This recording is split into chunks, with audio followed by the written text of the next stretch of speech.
नमस्कार, स्वागत है आपका अपने इस चैनल पर। आज मैं हिंदी भाषा का उद्भव और विकास ये टॉपिक लेकर आई हूँ। ये इसका पार्ट 1 है।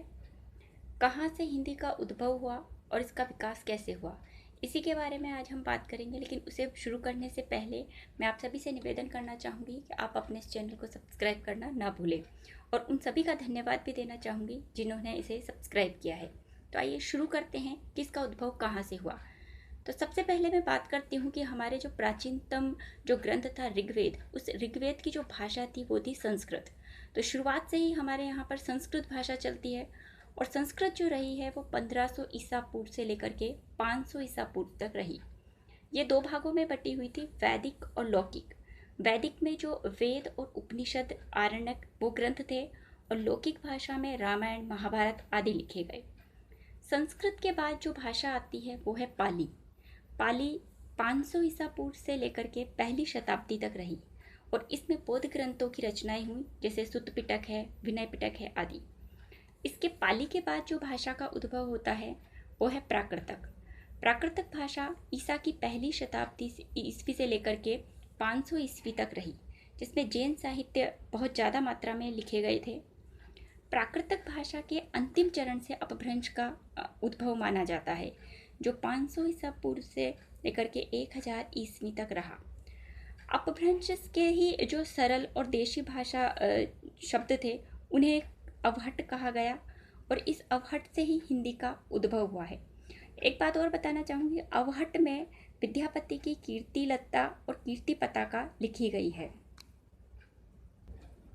अब शुरू करते हैं अपभ्रंश और उनसे निकली हुई आधुनिक भाषाएं। तो हिंदी का जो उद्भव है वो अपभ्रंश से हुआ है, और अपभ्रंश के किन किन रूपों से हुआ है इसके बारे में हम देखते हैं। तो पहली बात करते हैं शोरसेनी अपभ्रंश से। इससे पश्चिमी हिंदी, राजस्थानी, पहाड़ी और गुजराती का उद्भव हुआ है। तो शोरसेनी में जो आती हैं वो आती हैं पश्चिमी हिंदी, राजस्थानी, पहाड़ी और गुजराती भाषाएं। इसे हम याद कर सकते हैं एक ट्रिक से। तो देखिए वो ट्रिक है, शोर पश्चिमी हिंद का राज पहाड़ी से गूंजा। शोर पश्चिमी हिंद का राज पहाड़ी से गूंजा।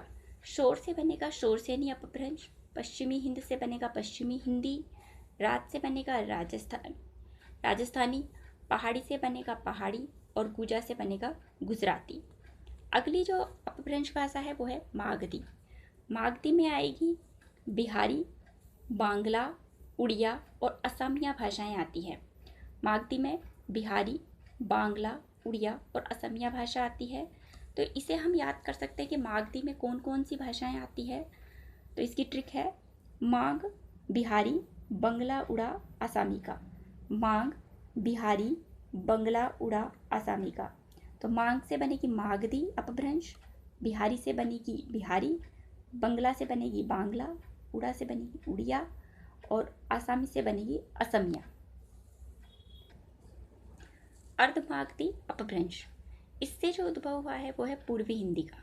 तो अर्धमागधी अपभ्रंश से पूर्वी हिंदी भाषा का उद्भव हुआ है।